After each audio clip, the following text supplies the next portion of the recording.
What's up, nerds? Plugged In is back and better than ever. I'm your host, Molly, along with Vanessa and Christian. Today we'll be discussing Fantastic Beasts: The Secrets of Dumbledore, Percy Jackson casting announcements, and so much more. Let's roll the intro.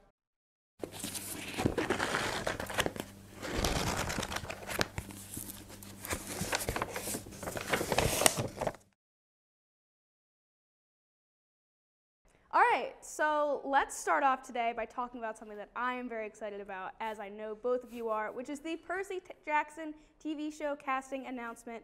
Walker Scobell? I think that's how you say it. I think so.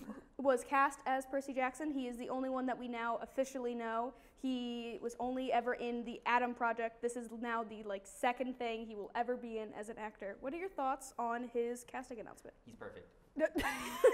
Beat me to it. I was gonna say he's absolutely perfect for the role. Mm-hmm. He's read all of the books. He was wearing a Camp Half-Blood shirt, and he has like a New York Mets.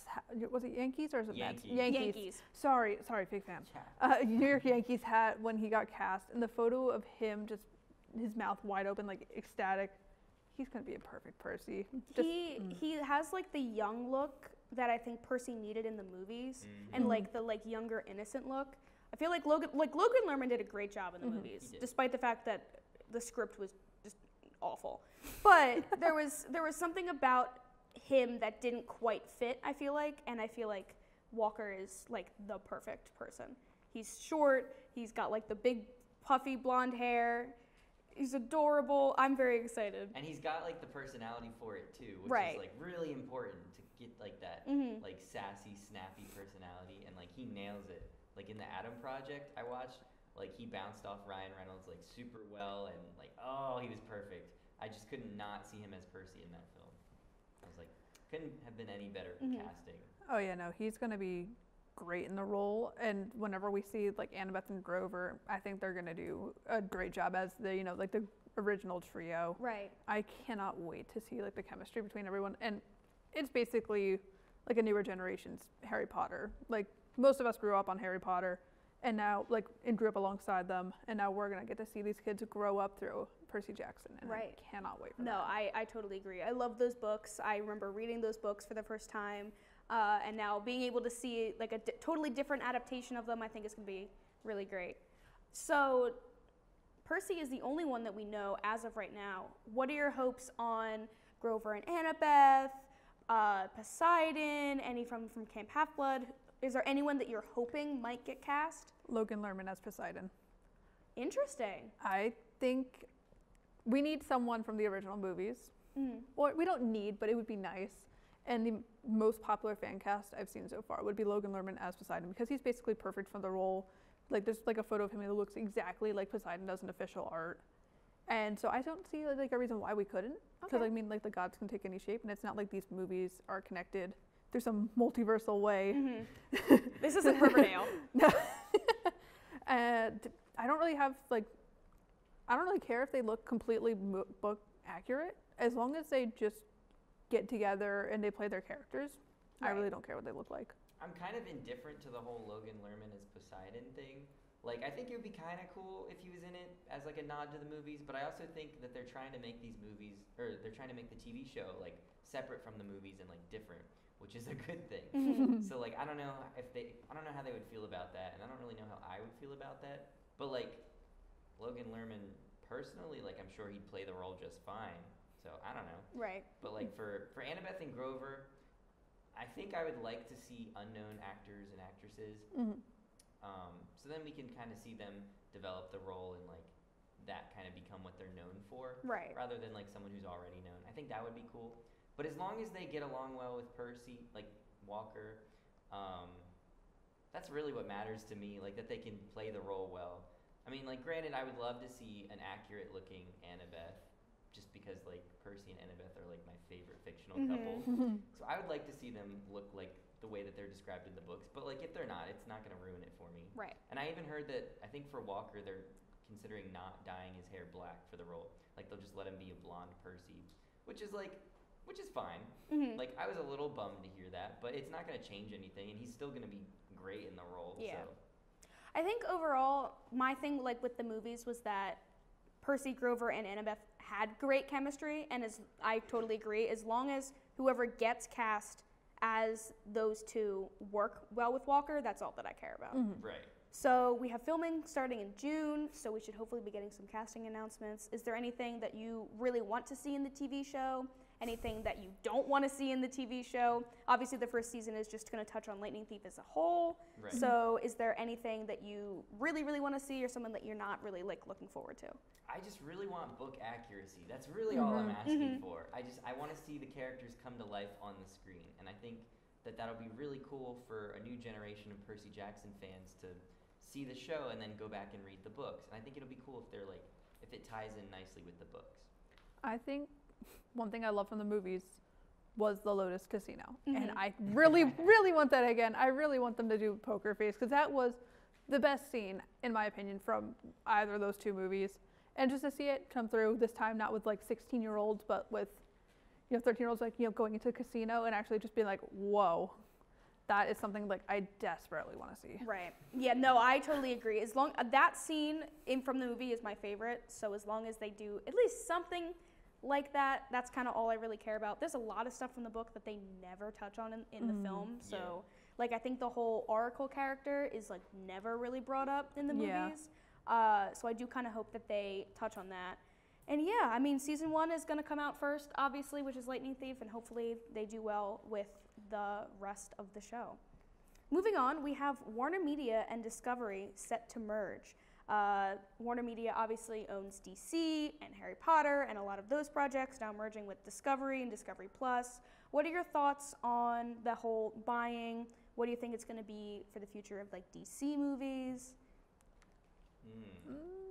I don't really know what to expect, honestly. Like, Warner Media is a pretty big name that covers a lot of ground. And so I think there's a lot of things that we don't realize that are a part of it that are. Right. So I, for one, need to do some research and find out what actually is included. But like you said, I believe the Wizarding World and like DC and all that stuff is included in like Warner Brothers and stuff. So like, I'd like to see how DC handles that. Or if it'll just be the same, just with like the DC or the Discovery like logo or whatever instead of like Warner Brothers. So I don't know. I don't know what to expect. I also really don't know what to expect. I've seen, like they want to like mess around with DC stuff, which originally I thought was because of the whole Ezra Miller situation. But now that I know it's because of this, I genuinely don't know what they're going to do. I feel like I've heard more things about another Superman project, and I'm just so tired of Superman projects. Right. I feel like we need, like I know we're going to get Blue Beetle and stuff in like the future, so I hope they don't mess around with that and continue going on with different characters that we haven't seen yet. And like especially after the Batman and its success this year, I feel like they definitely have it set up to do that. And as for the future of like Harry Potter and Fantastic Beasts, the Wizarding World stuff, no idea what they're going to do with that. I guess it all really is determined by how they do with this movie. Right. I feel like at the end of the day, I don't think it's going to affect the ongoing stories that much because I feel like, any company that buys another company knows that these projects are like the most important things to them. So I don't think that's going to be like a big thing. I would love to see more DC projects that don't really come to light. A lot of DC villains from Batman never really, like Poison Ivy is not a big character in like the films. I know like the Black Adam movie is coming out with Dwayne The Rock Johnson. I think next year. I think it's around that same thing with Aquaman too. So like I don't think it's going to affect it too much, but I do think it's interesting, and I'm sure that some things are going to like leave HBO Max and go to Discovery Plus, just because I think that that's how streaming services work. But that's kind of really it. So next up on our agenda is again something that almost came as a shock this past week, which is the Thor: Love and Thunder trailer. I read something that this is the first Marvel movie trailer to come out so shortly before the movie itself releases. It was like 81 days. Right. When it dropped on, I think, like Tuesday? It was around Tuesday, yeah. So what are your thoughts, expectations of the film? It's really only about like a minute-long trailer with a banging soundtrack. So I think if you include the Guardians in any movie, soundtrack is going to be fire. Oh, yeah, definitely. Speaking of the Guardians, I kind of don't want to see them in this movie. I'm kind of hoping that we get them in and we get them gone just so they can set up for Guardians of the Galaxy 3. The Guardians of the Galaxy movies are great. I just don't want them to be a major part of this, considering it's Thor's journey back to, being himself, acceptance, and then new Thor, Miss Mighty Thor, Jane Foster. I just want them to be the focus of this and not just the Guardians, because I feel like in the trailer they did take up a decent chunk of time, especially with whatever Star-Lord and Thor were doing with their little staring contest. Mm-hmm. Yeah, I'm kind of thinking that, kind of like what you said, get them in and get them out. I think that's what's going to happen. And the trailer, I'm assuming, focused on them a lot because they know that like Guardians sell, so like people are going to want to see that. And also so that they don't reveal too much about whatever's going on in the plot, because I'm sure there's a lot of spoilers with whatever Thor is doing. Like I don't really know what this movie's about necessarily. I don't know why Jane is Thor now. Yeah. But maybe it has like a multiversal element to it or something, I'm assuming. Entirely possible. I have a feeling that the reason why it was the trailer that we saw was because of multiverse coming out in like 2 weeks. I think that the Jane that we see at the end of the trailer is a variant of Thor, because like I don't think it's the same Jane Foster from Earth whatever that we're on. I think it's a totally different, it's just a variant of Thor, or a variant of Jane that becomes Thor or can wield the hammer. I don't think it's like regular Natalie Portman, Jane Foster. I also think that that's part of the reason why there was really no look at Gore the God Butcher, which is going to be played by Christian Bale. I think I saw something on TikTok about like there's like the ice beast that we see that gets slain when Thor is with Korg, and apparently that's like something from the comics.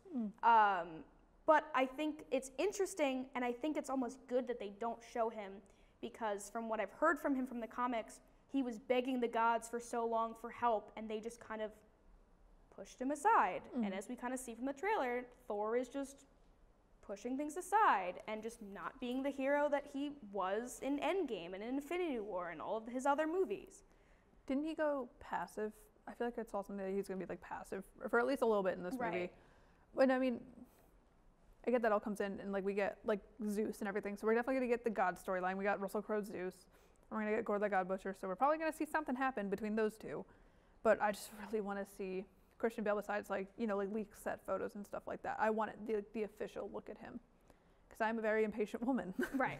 And like I want to know more, and I don't want to have to wait so much longer for the trailer to come out, considering how short of a time it is until the movie comes out.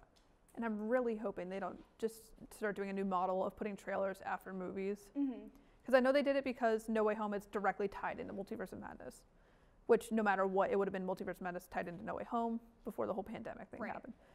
But I mean, just want the trailer. I want the full trailer. Yeah, I agree. I just want to know more about what it's about. Like I didn't really get much out of it. Like it looks cool, and I'll obviously see it anyway because it's a Marvel movie. But I know nothing about it, even from watching that. See, but I feel like I like not really knowing much, because like Multiverse has been pumping out a lot of just short 30-second TV spots or like 1-minute trailers, and they're slowly adding more to the trailers, but I feel like it's giving away too much. And I think Marvel movies tend to give away too much in their trailers. Like No Way Home, one of the things that you see in the trailer is literally like the end shot of the multiverse breaking. So I feel like Marvel has a history of giving away too much too early, and so the fact that the trailer came out like 81 days before the film is set, I'm not upset about that. See, I'm going to the Multiverse of Madness thing. I think that they're still misleading us no matter what. That movie is going to be confusing to begin with.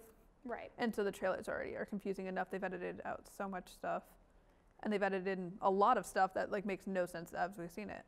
And so for Thor, I mean, I don't know what you could really give away for Thor that wouldn't already be predictable. Okay. Like for me, the Thor movies have been very predictable as is, unless they're keeping out some big character that we somehow don't know about, like maybe Sylvie or Loki or something like that. I don't know what else they could do. I mean, we already got to look at Valkyrie for New Asgard. She looks great. The King. Thor's got a new suit. We've seen Jane with the broken Mjolnir from Ragnarok. So I mean, whole matter of how she got that is still unknown. So I mean, I have no clue what they're going to be doing with this. I just want to know more. I feel like I read somewhere that one character has like the power to rebuild the hammer, and I do not remember who it was. So I don't know. I thought it was Mighty Thor Jane. She's the one that has the power. I think so, but I could be 100% wrong. I mean, my take is still that it's going to be Jane from another universe, and then somehow in that universe she just got Mjolnir or it got fixed or something. Like, I don't think it's going to be the same one, but yeah, we'll see. I think overall it's going to be a good film. I know I'm really looking forward to it. I know you guys are looking forward to it. I think it's going to be a Marvel film. It's directed by Taika Waititi. He did Ragnarok. Ragnarok is one of my favorite Marvel movies, so I feel like it's set up for success. I'm excited to see more bits and pieces, hopefully after Multiverse in the next couple weeks.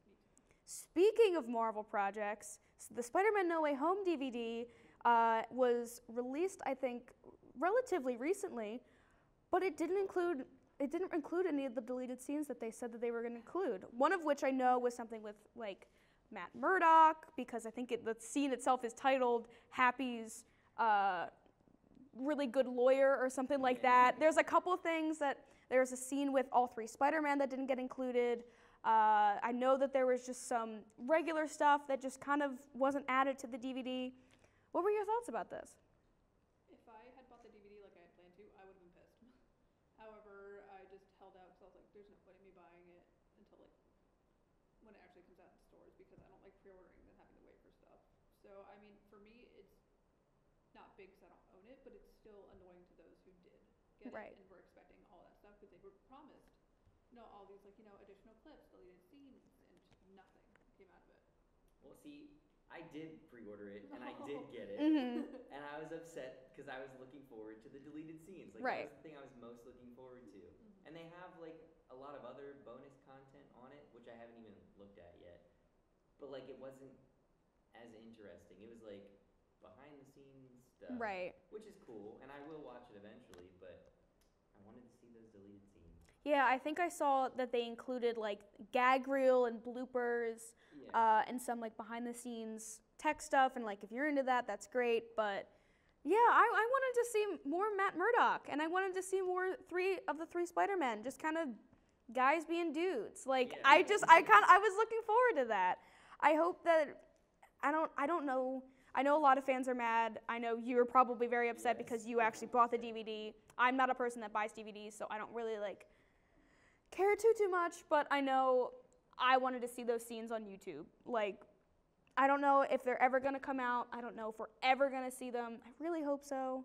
There's a demand for them, so I'd be very surprised if we don't ever see them. Right. Yeah, I'd be surprised if Sony doesn't backtrack and start maybe on like newer DVDs, but yeah, but then what about people like Christian that just bought theirs already? Sony likes their money grabs. Yeah. I mean, people will buy it for the additional stuff, so That is true. Yeah, that is true.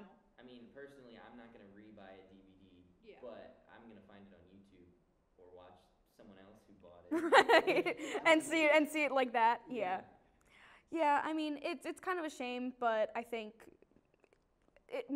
considering fans are like really demanding it, it will probably happen.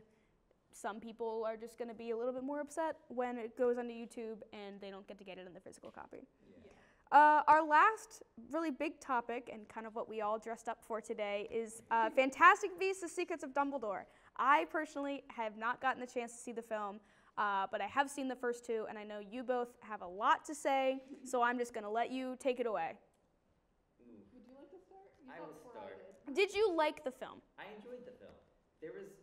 My thing about the film is that a lot happened and nothing happened. Okay. Like, so much happened, but like nothing of consequence really happened, so like the status quo didn't really change. Okay. I mean, there's a couple things that changed, but like all in all, I feel like it's the same. Yeah, it's kind of just, so the only thing that's really of consequence is the fact that Credence, whatever his actual name, Aurelius Dumbledore, Right. is actually dying. And Okay. There's the Phoenix like swooping over him like the entire time. That is like the only thing of consequence, which is kind of annoying. And well, I mean, there's the whole election thing at the end, which kind of felt like they got off way too easy. Yeah, I didn't really understand that whole plot line. So Grindelwald was trying to get elected as like the Supreme Mugwump, I think is what it is, which is basically like some big wizard position that Dumbledore eventually holds in the future during Right. the Harry Potter series. But it's basically like a wizard United Nations president or something. Okay. Yeah. Okay. Interesting. Yeah, so he's going for that election, and then like they bring in this new creature called the Chillin, I think.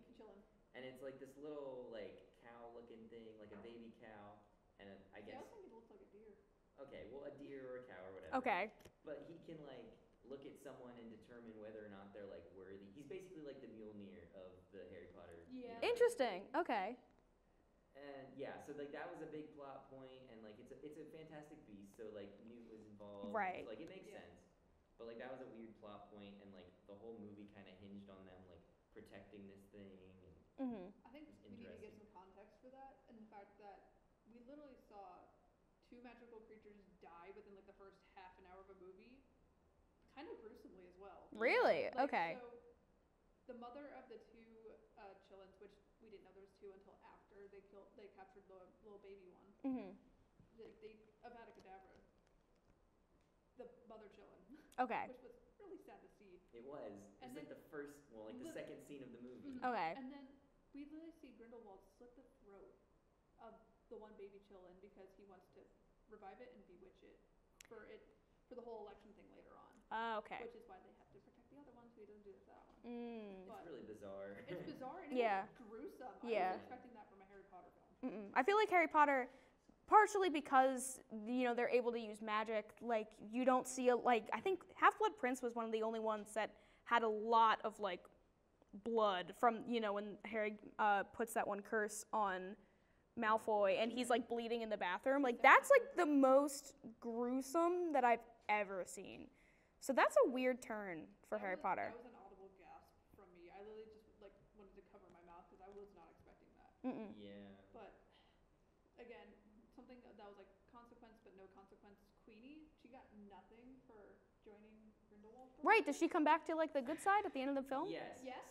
So she. Okay. Okay, so Dumbledore assembles this team of people, and like he wants Jacob on his team. Right. So like my initial thought was like, oh, he wants Jacob on his team because that'll help get Queenie back, or that'll distract Queenie from helping Grindelwald, or something related to Queenie. But eventually he's just like, no, Jacob's just a really good guy, and he's good to have around. Okay. Yeah. Blah, blah. So I like that. Like it made Jacob's character like stand on his own a little bit more. But with Queenie, like she went with Grindelwald, and then like throughout the movie, you can obviously tell she like regrets her decision to go with him. And then like finally towards the end, she manages to like escape from Grindelwald-ish. Okay. They get up to the election. Jacob gets the Cruciatus. Okay. Yeah, Okay. So Grindelwald. That was Grindelwald, I think. Yeah. Yeah, he does that, and then like Queenie's like losing her mind, and big spoiler, they get married They get married at the end. at the very end. Okay. Which brings me to the very good thing from the movie, Tina. How involved was Tina in the film? Not at all. Hardly. Really? She was in maybe like a minute of the runtime. Really? That was it. She's my favorite So they character. write her out by their like, Newt's like, oh yeah, Tina, she got promoted to the head of the Auror department in Makuza. Okay. And so she's busy. Even though Theseus he's literally the head of the Auror department at the Ministry of Magic. And he's just chilling with also them. Yeah, and on he's this there the whole adventure. time. Right. So that made no sense. Okay. Also, is fighting Grindelwald not important enough for like the Nope. head Auror to be Right. involved in? Like what? Apparently not. What else is going on that's more important? Do they at all explain the face change? Of No. Okay. Because they just go with it. Okay. Yeah, it's kind of just right from the get-go. I was kind of expecting like a whole kind of thing like how they did from the original actor for his like fake role to like Johnny Depp. Right. And then nothing to Mads Mikkelsen. He just starts off, which Mads Mikkelsen, great job. 100% great job. I agree, and I think he looks better as Grindelwald. I feel like Johnny Depp just looked weird. Yeah. Like his hair or something. He was an interesting choice, but I wasn't necessarily upset about it because Johnny Depp is just kind of a weird guy and Grindelwald is a very weird character. But Mads looks great. I'm looking forward to seeing him. Do you think that this is the end for these films? God, I hope not. They set it up for this, so they kind of concluded it where they revealed that Credence was the son of Aberforth Dumbledore. Okay. And then he's an Obscurus, as we already know. Right. And so is Dumbledore's sister Ariana. Right. So Dumbledore himself is like, I can see that Credence is dying. I saw this in my sister. So they kind of set Credence up to die off screen, so he didn't die in the film. Okay. Jacob and Queenie got married, so that kind of wraps up them. Newt and Tina met up at the end, so that kind of wraps them up because, like, in the extended Harry Potter universe, they do get married. Okay. Grindelwald's just kind of out on the run, and Dumbledore's like, I'm gonna pursue him now. Right. So that's just kind of how it ends. Like, everything kind of wraps up. They kind of wrapped it just in case they do have to end it here, but I really hope they don't because, again, Grindelwald's still out there, and it's kind of just not a good ending between Right. Dumbledore and Grindelwald. Like, their blood curse thing, they break that because Dumbledore, tries to protect, and Grindelwald's trying to kill, and somehow that breaks it. Okay. Which is kind of dumb, in my opinion. It was kind of confusing. I want them to explore, like, the hate part of their, like, love-hate relationship. Because obviously they still knew each other very well, and they loved each other. And now it's kind of just, Yeah. it's just bad. It's a bad ending. I think it's interesting that they did, however, confirm that Dumbledore is gay. Yeah, it took because so of long that. after J.K. Rowling announced it on Twitter, I was like, yeah, this is happening. Right. But I mean, it was good to see. I'm looking forward to seeing the film. I hope it doesn't end. I love Harry Potter. I mean, I think this is a good direction for the films to go, is this whole different story, but I could see them maybe just kind of breaking things off here. Yeah. We'll find out. All right, so next up, we're going to taking a little BuzzFeed quiz about which Fantastic Beasts character we are. All right. Should we like read the questions out loud? Okay. Yeah. Last time. So the first question is, which combo Hogwarts house are you? Are you a Slytherin, a Ravenpuff, a Slytherclaw, a Huffledore, a Slitherpuff, or a Gryffindor? Well, I'm a Gryffindor, and my second, I think, is Ravenclaw, so I'm going to go with Gryffindor. I'm either Slytherin or Slytherclaw, and I really don't know. I kind of see you as like Slitherclaw. I get that We'll go with vibe. that. We'll go with I know for a fact I am a Huffledore. Yeah. No, that makes a lot of sense. Yeah. And when I first took the Pottermore quiz, I got Hufflepuff, and that is like my second highest one now that I've gotten Gryffindor. Second question is, pick a fantastic beast to have as a pet. A phoenix, a niffler, a bowtruckle, a okami, a thunderbird, or a thestral. I gotta go Phoenix. Fox is just too cool, especially in the Chamber of Secrets scene. You're right. I love him. Mm-hmm. I'm stuck between a niffler and a bowtruckle. See, I feel like the niffler would steal all my jewelry, so we're gonna go with that because I don't wear it anyways. Right. I think that the okami is very cool looking, and I don't remember at all what it does, but it looks pretty, so I'm picking it. It was in the first movie. It's but also, don't it's also for like shiny things as well, wasn't it? Like it had to go in the teapot. It liked a bug or something. Yeah, and then he had to go to the teapot to catch it. Yeah. Right. I don't know. I just knew that it was pretty, and I knew it was in the first one.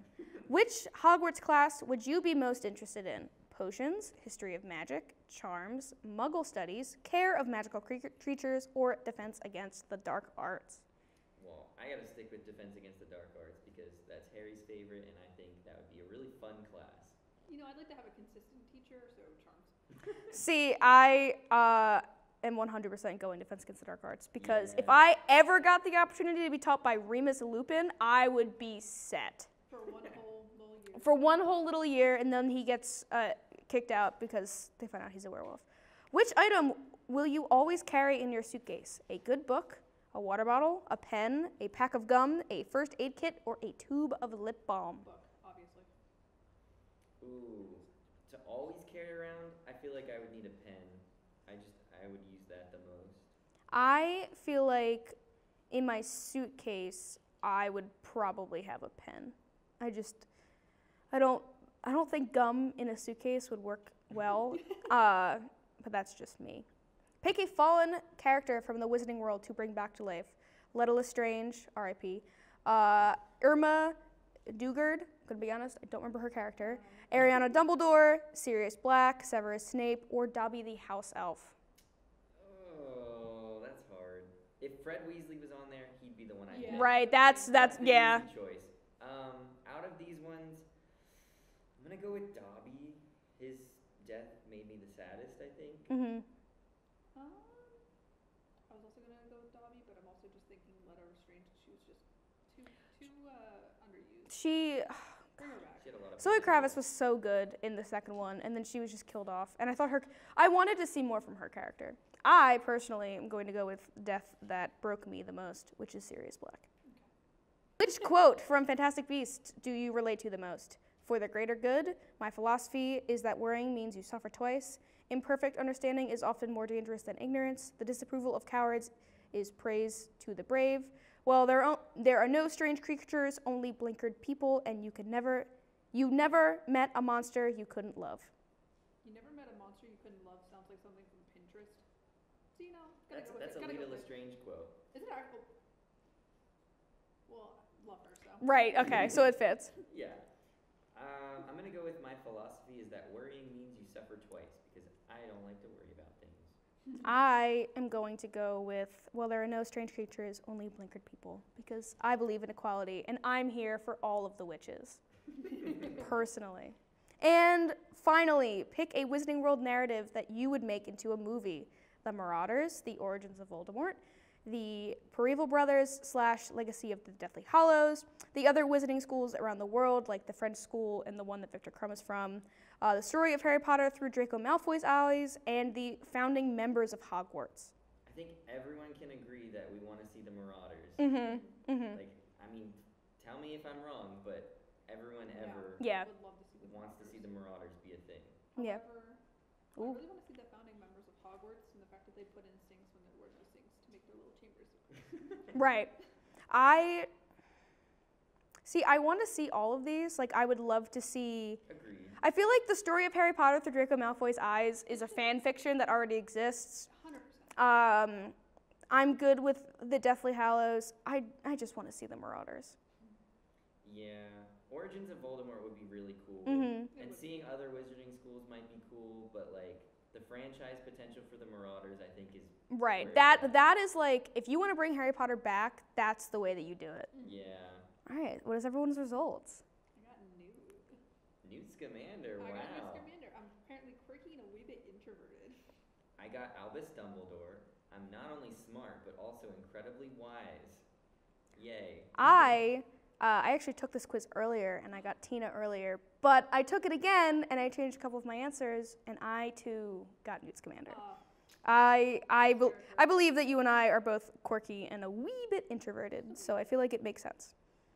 All right, and with that being said, that wraps up today's episode of Plugged In. Tune in next week for another episode in the riveting world of pop culture. Have a great night, Millersville. Ibbity-giddy.